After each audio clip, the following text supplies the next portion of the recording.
Hello, everyone, and welcome to another episode of Talking Games with Kellie and Andrew. I'm Andrew. I'm Kellie. We got a week for you. There's not a lot of great news, but there's important things that we need to talk about. You want to hop right in, Kellie? You ready for it? I was born ready for this.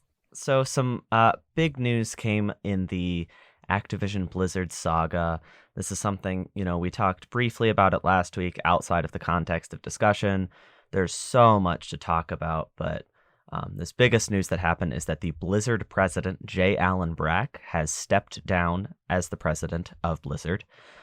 Blizzard is owned by Activision, if you were not aware, and he is largely seen as pretty important in this whole process, not necessarily in a good way. There's a lot to be said about his oversight and the fact that not much has been done in the wake of this harassment scandal.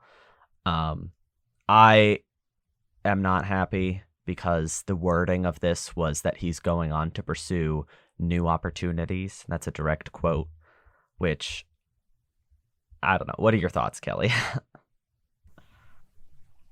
Yeah, I think it's absurd that they framed it in this way. Typically when somebody leaves after a big scandal, it's like, we are focusing on new leadership, a fresh start, blah, blah, blah. But this just seemed very egocentric and very much like, I'm going to go do my own thing. I'm going to go flourish and pursue new opportunities outside of this company that I absolutely did nothing about amidst this insane harassment situation. Insane as in, it's insane that it's been going on for so long and nobody did anything about it, even though so many people knew. So, like you kind of said, it's very frustrating. It's uncomfortable. And I really don't like the way it was framed. Seems very egotistical, which doesn't actually surprise me considering the nature of the situation. The nature of the situation. So, not a happy note to start on, but no, it's just the fact that it's this whole CEO thing, the billionaire thing of he's just going to move on to another big corporation and he'll be fine, and this will just disappear from his life, even though the people that have been hurt by this situation will be reeling with the impact of it for their entire lives. But this guy gets just to be like, oop. Pursue new opportunities, quote unquote. Yeah, pursue larger amount of money than he already had. So, right. No, I'll say it here. I am not afraid to have the public opinion. Screw J Allen Brack, and he's a bad person for not supporting those who were harassed more directly. Yes, we are in agreement there.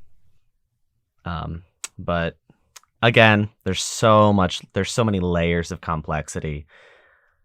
Just restating support for all of the victims, for everybody that has partaken in the walkouts, who has shared their stories. We give our full support to you, and we thank everybody who was brave enough to come forward. And we hope that so much good can come from all this awful stuff. Mm-hmm. Yes. If you want to move on to our next news item, not me personally, the EA CEO says that... Wait, what? You? Are you the EA sorry. CEO? There wasn't really a good way to transition because it was quite serious, and so I just sort of winged it, and it didn't really work for me. Well, congratulations on your CEO-ship of EA. I didn't know. Thank you. The this is hard. The EA CEO says that fans should view the new Battlefield as a service rather than a traditional release. I'm not particularly surprised about this. It sort of seems like a game like Battlefield sort of lends itself to being a service game, like a live service game anyway. I think that's the model for a lot of these big multiplayer games as it stands. So I don't think this was particularly surprising. I don't know if fans are disappointed. I'm not in the Battlefield fan space, so I don't know what their thoughts are on this, but I wasn't particularly surprised. I don't know how you feel about it, Andrew. I wouldn't say surprised. I would say very annoyed, based solely on the fact that they're still charging a full retail price, but they're saying they're like, don't think of this as a traditional release, but still, please pay us the full $60, or if you're on next gen, $70 price, you know?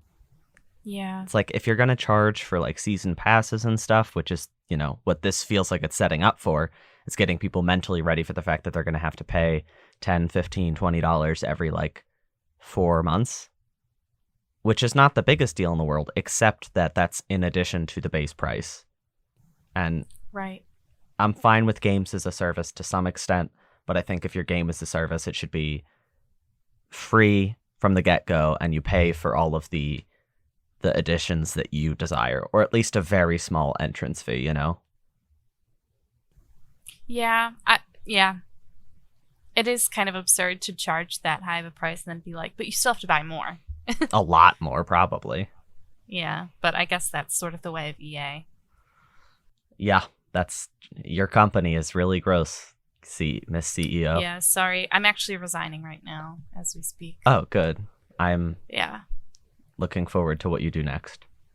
Thank you. I will be Pokemon going to my next opportunity. You're really layering all of our stories. So our last crappy company story of the day. So Niantic, the people who make Pokémon GO, did put out the update that we discussed several weeks ago, which reduced the distance that you have to be to a Pokéstop in order to swipe it.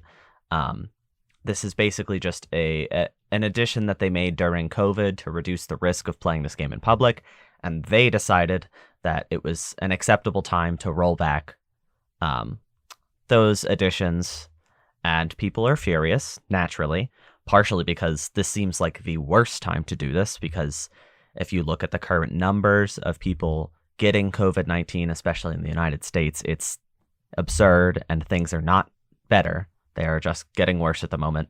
So that's one terrible reason to roll this back. But also, as we discussed in depth, this is a great accessibility thing. You know, people who are less able and can't play this game as it was originally intended were able to enjoy it more fully because of these additions. And now rolling those back really hurts people. So a large number of players worked together, and they wrote an open letter to the company. It was huge on the internet. Lots of people were supporting it. And Niantic responded, and they said that they are putting together a, quote, task force, unquote, to look into it, which is really dumb sounding. If you read what they wrote back, it's so vague. Exactly. They said, we are assembling an internal cross-functional team to develop proposals designed to preserve our mission of inspiring people to explore the world together, while also addressing specific concerns that have been raised regarding interaction distance. We will share the findings of this task force by the next in-game season change, September 1st. Oh my goodness. As part of this process, we will also be reaching out to community leaders in the coming days to join us in this dialogue. I'm sorry, what did any of that even say? Literally nothing.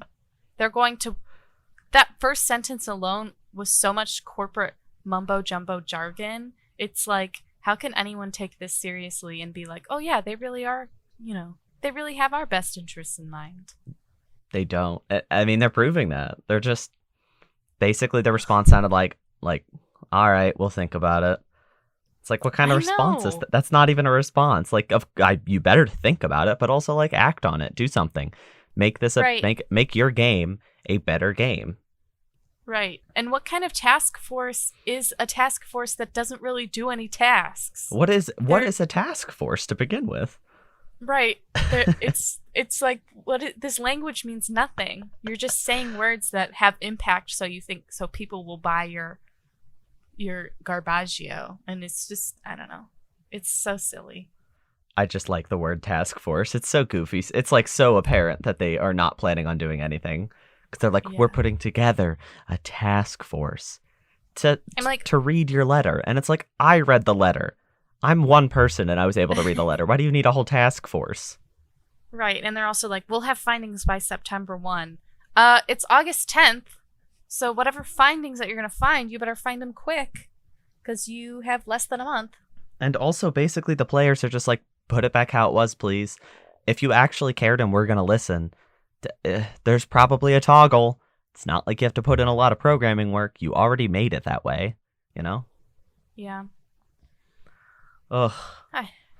Ay vey. That was a rough start. Truly. It was a little bit rough. A lot to parse through. A lot of garbaggio to parse through. Well, thankfully, the garbaggio is behind us for the day. Just for the day. I'm sure we'll have more next week, but yeah, today's guaranteed. garbaggio is gone. Yes.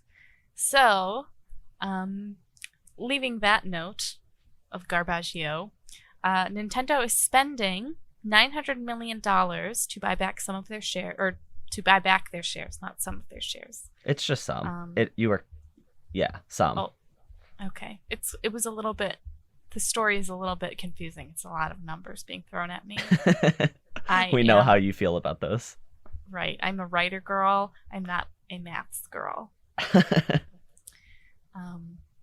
yeah, it's basically just because they are doing really well with the Switch, as we kind of covered maybe 2 weeks ago or a week ago. I can't remember. But yeah, they were like, we are trying to grow more, so we are buying back some shares. This is really exciting because they're just the shares, because they're going back into Nintendo's hands, will basically just go away. It's not like they're buying them to sell them again. These are being bought to disintegrate them, which means that Nintendo has more control over their company, and they don't have to listen as much to the stakeholders, which for some companies that's a bad thing. For Nintendo, it's not. Like, for example, would you agree that the Nintendo Direct was a good showcase of what's to come this year? It's pretty exciting. Yeah. Yeah. That hurt their stock price, though, because stakeholders don't really understand video games. They just see, like, big holiday releases and stuff, and they don't quite fathom the long game with video games. And I don't think they should be at all influencing what Nintendo does with their development and stuff. So I think it's really good that they're doing this. Yeah, that also seems to be the trend. I mean, that's any stakeholder, really. Most of the time, they have no idea what they're even holding stake in. So it's nice to be able for them to be able to have more of that creative control / just control in general. Yeah, and it's also funny because it probably would have been about a month ago we discussed the fact that Nintendo was talking about the 9 billion, I believe it was. It was a billion amount, billions of dollars that they have in the bank that they are considering using to buy companies. And we talked about that pretty extensively. We're like, oh, that's really cool. They should maybe buy this company or this company. And I didn't even consider, like, or they could just, like, buy themselves a little bit. Yeah. Because I think using about $1 billion of that to just reacquire what you have sold of yourself, that seems like a smart investment and something that will definitely help them in the long game. Yes, I agree. Speaking of long games, That was pretty good. It was pretty. Capcom is playing the long game right now because they just showed off their last DLC for Street Fighter V. The character's name is Luke. He is very cool looking. If you have any interest in fighting games or things that look cool, I recommend looking him up. Maybe just, like, even glance at a picture, because I like his hair. He looks like... There's a tweet in the article that says he looks like Jake Paul. Oh, no. I mean... Oh, well, no, Jake Paul looks like him. Sure, yeah. Listen, they have the same color shorts, but Luke is much cooler looking because I don't want to punch him in the face unless I'm competing against him. I don't love his hair, though. You don't like the hair? That's a little bit weird for me. Maybe I just... I'm not sure about the, like, little squigglies, like... They're spaghetti. Yeah. I guess it's like that Justin Timberlake spaghetti hair, but this is like angel hair spaghetti. It's not like ramen noodles. I guess so. I mean, I think Well, now I just see spaghetti on his head and Logan Paul pants, but I'm sorry. it's fine. I didn't actually see any still images of him at first. I just saw the trailer, meaning I didn't see him like still. I only saw him in motion. So maybe that's why I didn't notice, because he has like a really, really cool looking flow to him. And like, I'm not deep into the Street Fighter V community, but I have dabbled in that game quite a bit, and I have a lot of interest in where that series goes. Which is what Capcom says that we should expect. They said that Luke will help expand the world of Street Fighter. So it seems like a pretty safe assumption that this last DLC is kind of hinting at what the future will hold. Maybe a Street Fighter 6. Well, I assume a Street Fighter 6. That's kind of like, it reminds me of Bayonetta and Cloud in Super Smash Bros. For Wii U. How they definitely felt like these outliers that were quite a bit different from the rest of the roster in feel. And then a couple years later, we saw the Switch entry, Super Smash Bros. Ultimate, and it was like, oh, so these characters felt like they were built for the new game, and then you just, because the old game was still being supported, you had to put them in that. So that's kind of what I'm expecting from this character, because he does look quite a bit different from what we've come to know from the DLC and base game characters. I was going to say, I do feel like he is a little bit different in terms of just design and everything like that. So it will be interesting to see how that gets expanded on in the future of Street Fighter. Yeah, hopefully sooner rather than later. Hopefully it's not as long as, remember you said it was a long game? Yeah, no, I know the long game. I'm just trying to fathom your transition before it happens. I have no transition, actually. Oh. But in movie news... Very smooth. Idris Elba tweeted today a picture of Knuckles. Well, Knuckles, like his fist. And he said, knock, knock. Hashtag Sonic Movie 2, hashtag Knuckles. So... we can assume that Idris Elba will be voice acting the character of Knuckles. Oh, I'm really liking this one. I'm really liking this story. Me as well. I am really happy about this. I really like Idris Elba. But my thing is he going to have the British... Because he's British. Yeah. Is he going to have the British accent as Knuckles? Because I feel like that'll be really wild. I mean... That'll be like a whole nother layer of lore for Knuckles the Echidna. I'm excited. I mean, we knew that Knuckles was going to be in the movie. I think we already discussed it because that happened while we were doing the show, correct? Yeah. Right? Yes. Yeah. So... Wait, what happened while we were... What? We found out that Knuckles would be in the Sonic movie. Oh, did that happen? Yeah, because remember... During the show? Yeah, because the gag was... Yes. Yeah, because that was the day that we had Knuckles the Echidna as a guest. Yes. Who was not voiced by Idris Elba. He was voiced by Kelly Nock on that day. Yeah. Which I'm a little disappointed they didn't call you for this, but... That's why the tweet says knock knock. It was like a little Easter egg referencing me. Idris Elba was like, let me throw her a bone. Oh, I really like the idea that Idris Elba listened to this podcast and he's like, wow, that's an inspiration. Yeah. She is my inspiration for Knuckles. I would love to be Idris Elba's inspiration for anything. Yeah. Period. Anyway, I'm very excited about this. The image that he tweeted doesn't really...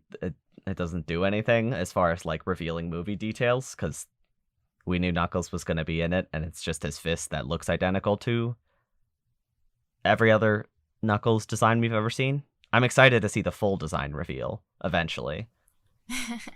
Yeah, let's hope it's not, Maybe we should go back to the original Sonic movies design. I mean, that is one thing. They wouldn't.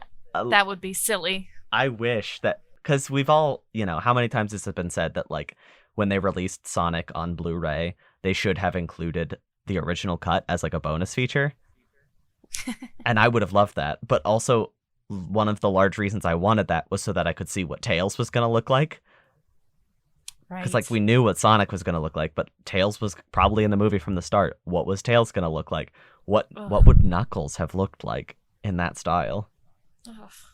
I don't want to think about it. I think I would have nightmares. I want to think about it. I want to see it, please. Idris, if you have access, tweet at us. Our favorite listener, Idris. Mr. Elba, thank you for tuning in. Thank you for giving Kelly a little shout out in your announcement.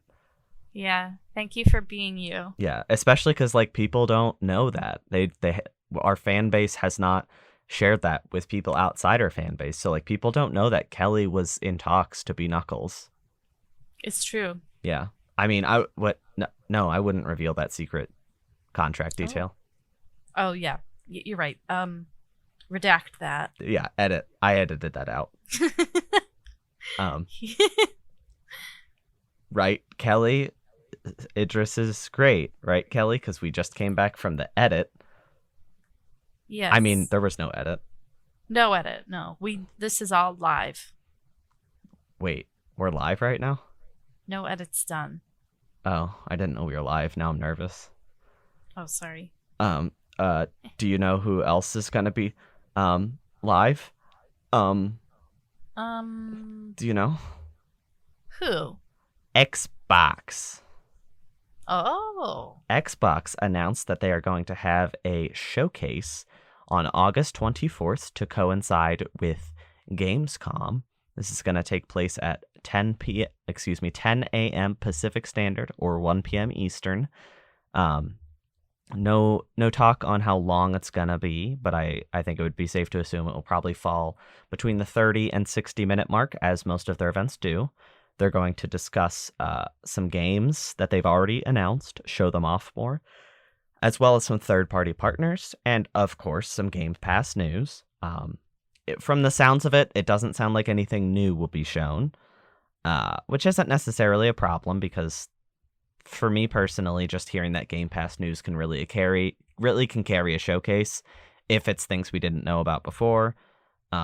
And also, there's a lot of games that they have in the pipeline that I feel we don't really know a lot, and a lot of games we saw at E3 that were super interesting. And if those same games make reappearances, I'm very excited. There were so many interesting games at E3 in their conference that I'd love to see again. Do you think that we'll see more of Starfield?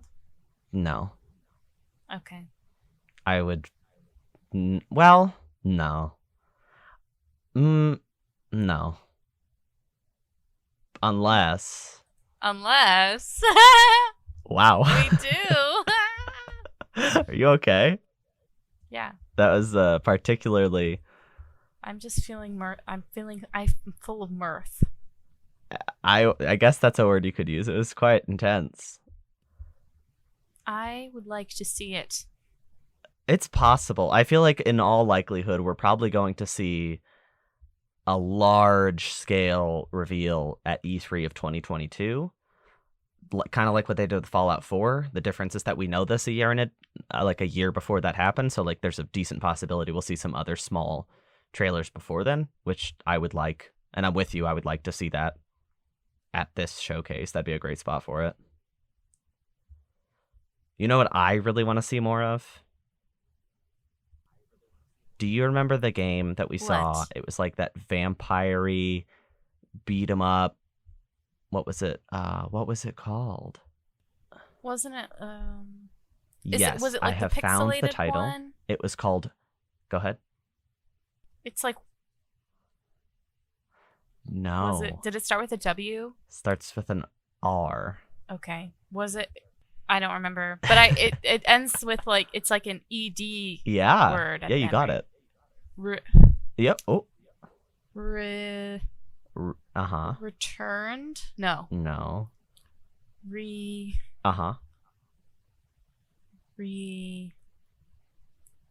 I don't know, what is it? Replaced. Oh my god. I was so close. I literally had it in my brain. You had R-E and E-D. I just missed the P. Oh, the PLAC. Man. Kelly needed a plaque. Dang it. I was so close. I mean, I don't blame you because we had seen it for the first time at E3. We haven't seen it since, and we didn't really know a lot about it at the time. So it makes a lot of sense that that title slipped both our minds, but I'm glad that we were able to find it. Yeah.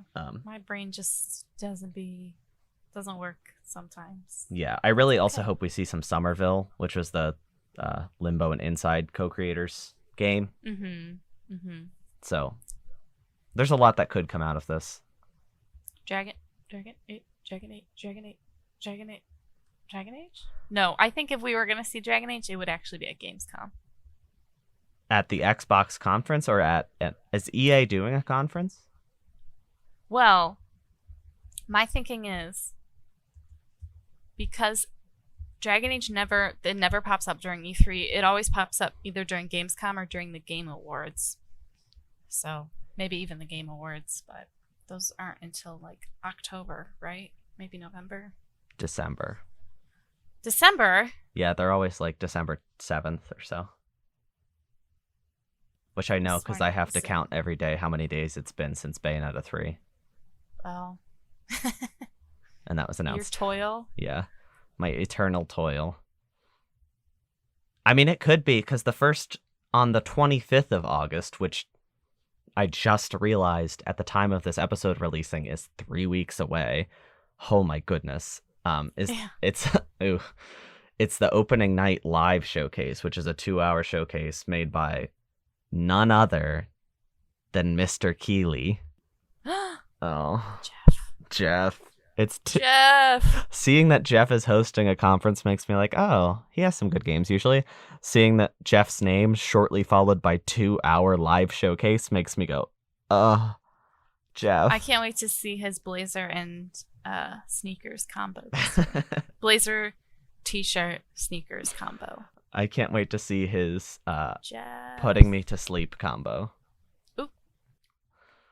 No, I have to stay awake because there's usually one interesting announcement in his 2-hour shows. But wait, we have one more thing to show you. And then all the lights go dark and everybody's like, oh. And then Keanu Reeves is there. To actually show it because Jeff Keighley doesn't think he's worth it. Aww. No. So mean to Jeff. No, he earned that one. Did you hear? Okay, we don't have. Never mind. No. Go for it. We got. There's not a lot of news this week, so I want to hear some gossip. Well, It was like a few. I can't remember, but it was like when streamers had. It was during E3, and a bunch of streamers had to get permission to stream E3 from the company, and there were only like a select amount of people who were allowed to, and Jeff Keighley was not one of them. Oh, he was strictly left off the list. Yeah. That made me feel so bad for him. I mean, I was he quit. angry on Mr. Keighley's behalf. I mean, he used to run the thing, and then he quit, and he's like, I'm gonna do my own thing. So it does make sense, but also like they're just it's harsh. They're creating pretty like strict. They're leaving him out pretty hardcore there. I know there's some tension there. Yeah, but let's just place bets now. It's 2 weeks away. Okay. How many Hollywood figures do you think will be at this one? 1. You said 1? Yeah. Okay, I'm gonna go 3. Just 1. I think it'll be 1. Okay. And I think it'll be someone from that game that's coming out. It's like the top-down one. It's got Willem Dafoe and Daisy Ridley. That's a really good specific guess. I just have a feeling maybe it'll be Willem Dafoe. He's always down to do weird stuff, I feel like. So it might be Willem Dafoe. We'll see, though. I don't see James McAvoy doing it, or Daisy Ridley, but, we'll see. Well, I expect that he'll have more than I would like, which is 0. I wouldn't mind Willem Dafoe. I like Willem Dafoe. I just get annoyed when because I like Ryan Reynolds. I didn't want Ryan Reynolds to announce Elden Ring. Yeah, that's true. I don't like Ryan Reynolds, so. Oh, is there a I would reason? also dislike if he announced Elden Ring. Well, he did. Did you dislike it when he did that? I didn't love it. I'm with you. It's not that I dislike Ryan Reynolds. I just don't like this celebrities, I used to really be into them, and now I'm at the point where I'm like, you guys are really just way out of touch with reality. Yeah. And also he announced Elden Ring. Yeah, that was the camel that broke the straw's back. I mean, that was the straw that broke the camel's back. There was not a tinge of irony there. That was completely an accident. I love that. A really strong straw. Until that camel came around and broke its back. Wow, it's been a long day. Yeah. Just so everybody knows where mentally I am. Do you want to tell us what you've been playing and then explain why this is a short list so that people know why you're tired? Yes, so I'm still playing Fire Emblem. I haven't finished yet. But I had kind of a crazy past 2 weeks. I moved about almost 2 weeks ago, and this week I've been dog sitting, and it's been really fun, but I always have a hard time sleeping in places that aren't my own house. So it's been a few restless nights. But it's been fun. I love the dog that I'm dog sitting. Shout out to Mikey. He is so cute. He looks like a little cow. I'm going to start crying because I love him so much. But anyway, I've been playing Fire Emblem. My thoughts are pretty much the same. I'm enjoying the story more and more as I play it, but I'm realizing that I don't really like the maps in Black Eagles as much as I like the maps in Golden Deer or Blue Lions. Interesting. Have you reached the... I suppose this is a spoiler-free episode, but have you reached any points that are distinct split-offs? Yes, I have, yes. Okay. I was about to spoil things, and then I'm like, this is no longer that episode where we have a bunch of spoilers, so I should probably not do that. Yeah. It's I won't spoil it either. It's been fun. I'm missing a few characters, but such is life. When you start a game a certain way, you kind of get stuck in that way, and then it can be hard to move away from that. But We'll see how I feel about the finale next week. Looking forward to it. Andrew, what have you been playing? So I am not playing Fire Emblem. I did make a decision that I shouldn't play it right now because I do have other more pressing games on my backlog, and I'll probably return to that later. But this week, I played Yakuza Like a Dragon. It's the 7th or 8th, depending how you define it, entry in the Yakuza series, which I played all of last year. I took a big old break before I played this one. It is a whole new set of characters, so this is a good entry point for anybody like faintly interested in the series that didn't know where to start, because it made sense. There's 7 games focusing on one character, and now they have this game that's focusing on a new character. It's a great place to start. It is no longer a beat-em-up game. Now it is a turn-based RPG, which is super strange change. Yeah, it's just strange because all the overworld elements are identical. So you're still running around the city the same way. You still enter combat the same way. And there's still like the same kind of establishments everywhere. It feels very much like Yakuza 6 in its DNA. But then it's a turn-based RPG, which is very entertaining. It's just chock full of really cute references. The main character, Ichiban Kasuga, really likes Dragon Quest, and he brings it up pretty frequently, which is like, it's cute because those creators love Dragon Quest, and there's a lot of Dragon Quest DNA in the combat of this game, so it's really cool to see that they feel comfortable making the character reference it. And like just a minute ago in the game when I was playing, this guy came up to me and said I have to start a Sujimon Dex, and it's called the Suji Dex.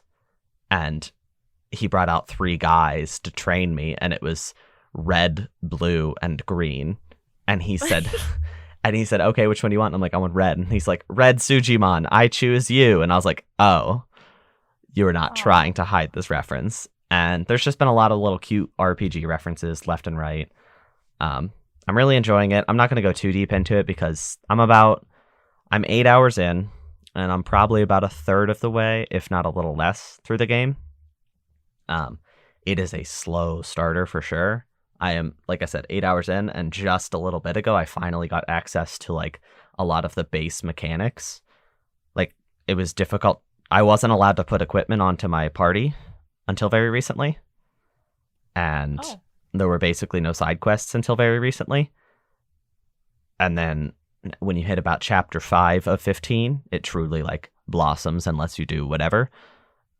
It's a good way to settle people in because it feels like this is a good first JRPG. But it's also, because it's so referential of JRPGs, it's enjoyable for those who've played a lot of them. I think anybody could enjoy this game. I probably will say it's worth your time, but maybe tune back in a week or two when I've finally finished the game, and I'll have much more in-depth review of specific stuff that I like and if I think it's worth your time. You may have said this. Do you think that you need to be familiar with the Yakuza series to really enjoy this game? Okay. No. So I don't know the full extent, but I know there's going to be some references. I saw some spoilers on YouTube because, of course, if you look the game up on YouTube, the first result is spoilers.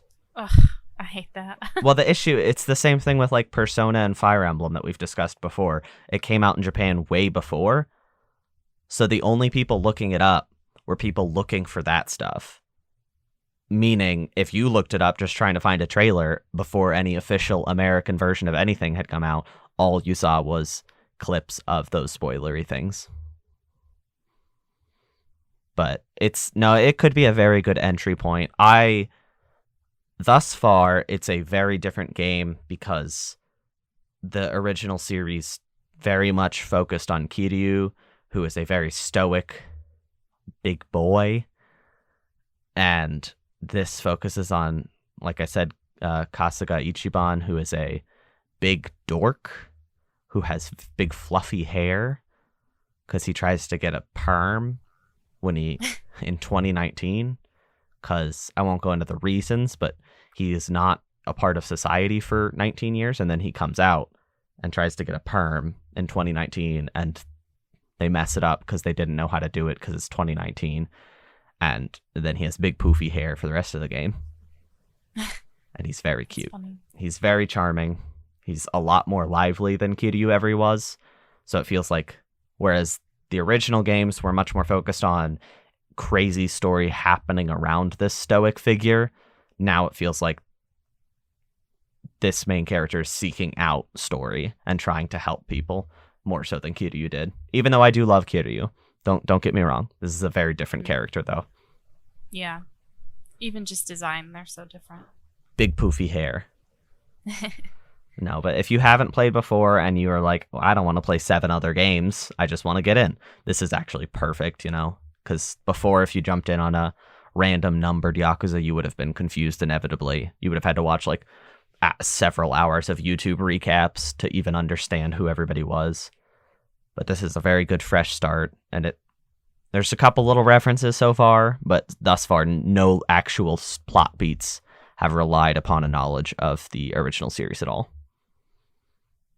So I will, again, full review coming soon, but those are my initial impressions.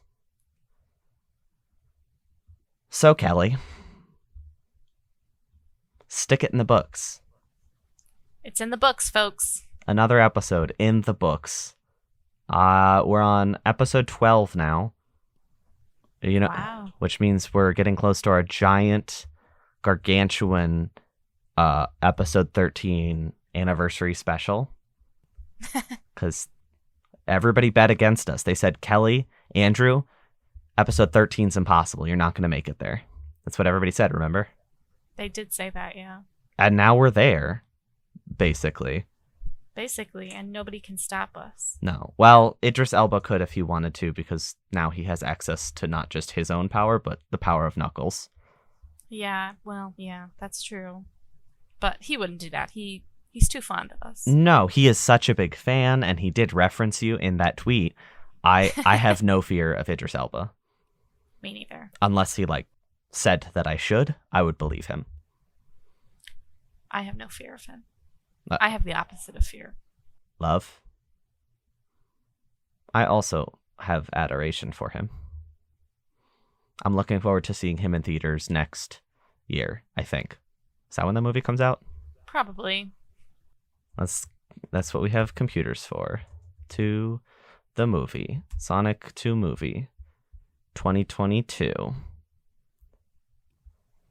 Yeah, that makes sense. I was really hoping for a more specific look at when it was releasing. April 8th? That's really soon. I'll be 26,000 years old by then. Oh my goodness. I will also... Yeah. No, I don't know what age No. I am in our in the canon of our show. I'm getting younger and you're getting older or something, yeah, right? we're having like a Benjamin Button situation. Yeah, I'm like -14 and I will be -26 when that movie comes out. Yes. That's really soon. I'm really looking forward to the episode after it comes out, after you and I have watched it on release at a midnight release party, and we come back and review it. Yeah, we'll be dressed as Sonic and Knuckles. They're going to say dressed up, and then I realized what you were saying. Hey, Kelly, April is kind of far away, but not that far away. Do you want to commit right now that we'll do a review of Sonic the Hedgehog, the movie, too? Oh, yeah. Yeah. I thought you were going to say, do you want to commit to going to the midnight release? And I was going to say, absolutely not. No. I'm too old for that sort of stuff. No, I was thinking more like within 2 days, not within 2 minutes. Yeah. I'll commit right now to reviewing it. Okay, that's going to be I'm sure that episode will be longer than the length of the movie because our thoughts will be so extensive. Yep. True. All right, everybody. Thanks for listening to this slightly shorter episode. Hopefully next week we come back to you with some more positive news and less scummy companies doing scummy things. We look forward to it. So see you next week. Thanks for listening. Bye-bye.